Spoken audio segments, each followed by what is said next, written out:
नमस्कार दोस्तों। कहानी के पिछले भाग में आप सभी ने जाना कि मीनाक्षी टोंट करते हुए हंस दी। देखो, मजाक का वक्त नहीं है। तुम्हें पता है ना, बॉस ने मुझे इस महीने की सैलरी नहीं दी है। वे भी मेरी लापरवाही से नाराज हैं। यदि बॉस का नुकसान हुआ तो पूरी सैलरी खतरे में पड़ जाएगी। अब गंभीर बनो और कुछ रास्ता सुझाओ। ओके, तुम परवीन की मदद ले लो। कौन? वह लड़का जिसने अभी कुछ महीने पहले ही कंपनी ज्वाइन की है। उस नया लड़का से क्या मदद लूं? शायद तुम उसे ठीक से नहीं जानती हो। वह भी दिमाग का तेज है और युवा है, तो काम के लिए उत्साह भी खूब भरा रहता है। पता है, पिछले महीने उसने सुरेश की मदद की थी। प्यारे दोस्तों, आप सभी से निवेदन है कि वीडियो को लाइक करें और अपने सभी दोस्तों, यारों और परिचितों के पास भी शेयर कर दें। यह सुन रेनू परवीन से मदद लेने को तैयार हो गई। शाम होने लगी थी। रेनू ने परवीन को दोनों फाइलें देकर काम समझा दी और अगले दिन ले आने को कहा। घर पहुंचने के बाद रेनू अपनी गृहस्थी वाले रूटीन वर्क में लग गई। तभी उफ, फिर से पीरियड भी ना। पिछले कुछ महीनों से रेनू के पीरियड्स थोड़ा असामान्य हो गए थे। इस दौरान वह शारीरिक कष्ट को भी झेलने लगी थी। उसने सोचा कि वर्कलोड और अनियमित खान पान के कारण यह सब हो रहा होगा। वह अपने पीरियड्स को लेकर कुछ विशेष चिंता नहीं करती। वैसे भी लोग कहते हैं कि 40 प्लस की महिलाओं में माहवारी को लेकर कुछ न कुछ समस्या रहती ही है। ऑफिस का काम तो निपट गया, उसे राहत मिली, लेकिन पीरियड्स के दौरान होने वाले शारीरिक कष्ट शुरू हो गए।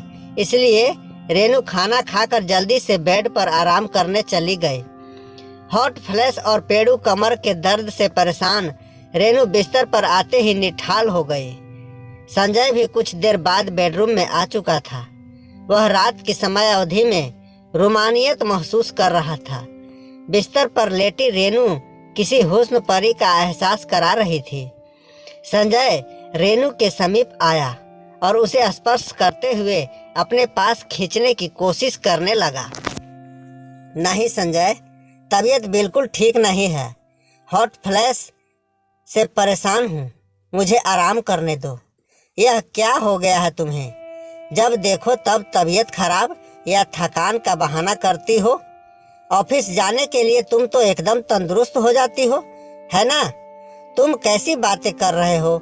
मेरी थकान, मेरी खराब तबीयत तुम्हें नाटक लगता है? और नहीं तो क्या। मैं देख रहा हूँ कि कुछ महीनों से तुम घर परिवार पर पहले की तरह ध्यान नहीं दे रही हो, और मुझ पर तो बिल्कुल भी नहीं। कभी तबीयत खराब, कभी थकान, कभी पीरियड्स। तुम मुझसे दूर होती जा रही हो। तुम कहना क्या चाहते हो संजय? मैं दोहरी जिम्मेदारी निभा रही हूँ, घर परिवार देखते हुए जॉब भी कर रही हूँ। जिम्मेदारी? कहकर संजय बिस्तर पर एक तरफ मुंह घुमाकर सो गया, मगर रेनू की आंखों से नींद गायब हो गई। उसे संजय की बातें चुभ गई। वह जॉब करने के लिए तब घर से बाहर निकली जब बच्चे थोड़े बड़े हो गए थे। संजय भी तो अपनी दुनिया में व्यस्त रहता है, दोस्तों के साथ मस्ती भरे पल बिताता है। क्या मेरी जरूरत सिर्फ घर के काम और बिस्तर तक ही सीमित है? अचानक रेनू के मन में यह विचार कौंध गया और उसकी आंखें डबडबा गए। दोस्तों, इस कहानी के अगला भाग बहुत जल्द आप लोगों के सामने लेकर उपस्थित होंगे।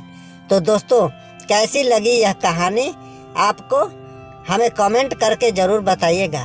पूरा वीडियो देखने के लिए आप सभी को बहुत बहुत धन्यवाद। अगर इसका पहले वाली कहानी आप देखना चाहते हैं तो ऊपर आई बटन में लिंक दिया हुआ है, जाकर के आप देख लें। धन्यवाद।